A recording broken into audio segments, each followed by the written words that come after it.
So my entire life, I have not been a committed person at all. I just never learned the meaning or the skills to do that. So it didn't make any sense to me. But now that I am learning it, there are so many benefits that I never would have expected.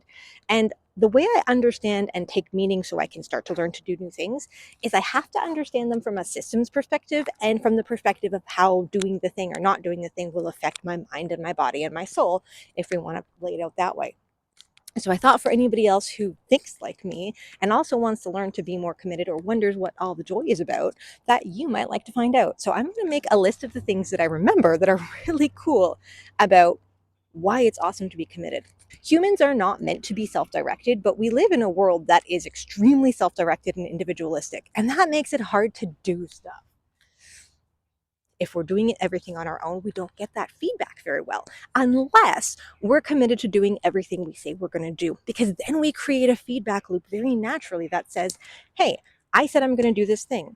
Did it happen? Yes or no? Okay, if it didn't happen or if it did happen, that's going to be used to refine my future behavior and affect my choices so that I can keep going even if there's nobody else around to push me, because now I'm just paying attention to myself in this really beneficial way.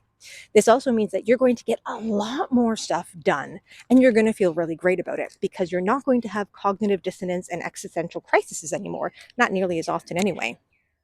Because when there's no commitment to do things, there's 50 things on the table, and how do you make the choice between which one you're going to do?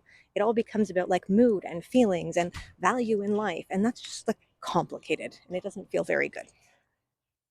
Another thing that's really cool about it is that as you get into this habit of doing the things that you say you're going to do, it starts making it so that people can trust you and feel really calm around you. Because if Nikki says she's going to do the thing's going to happen. The most valuable thing that you can give to another person is a calm mind that doesn't have doubt in it.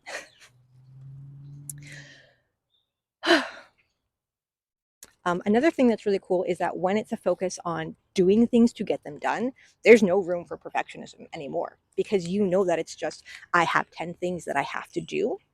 So the goal is to finish. The goal isn't to make it perfect anymore. Another awesome thing about being committed, sorry about the sun here, is that, come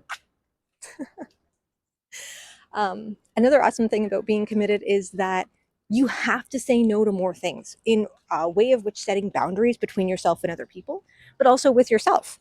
It's really nice to know that, okay, I'm really going to pay attention to the ideas in my head and to what I say I'm going to do, which helps me recognize that this thought I'm having is a waste of time because this isn't something I'm going to do. So why don't I think about something useful? Why don't I do something useful?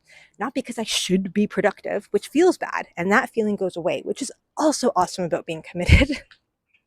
But because I want to be someone who does these things and I want to enjoy my life and express and use my body to do stuff because life is cool. So I think that's 700 reasons why it's really awesome to be a committed person. It really helps your experience of life in a lot of ways. And it doesn't have anything to do with anybody else, but it benefits everybody around you. And that's just wonderful, really. And then you get to be more of the person you want to be, and you get to pay more attention to the actions that you're choosing to take. And all of that is really great for keeping your mind structured, because what hurts the most is when our mind is not structured. And that is why we obsess over things like TV and video games, because when the mind falls into entropy, it's literally falling into chaos. And that sucks. And if you're stuck in that place, it's really hard to get out of. So we use the TV or the phone or whatever it is. But if you learn to structure your own mind, you are much more free than most of the people around you. And the fact that you can structure your own mind also is really freaking useful for employers. It will make you an extremely valuable part of anybody's team. So, if any of these were enlightening to you, please let me know. Thanks and have a really cool day. Bye.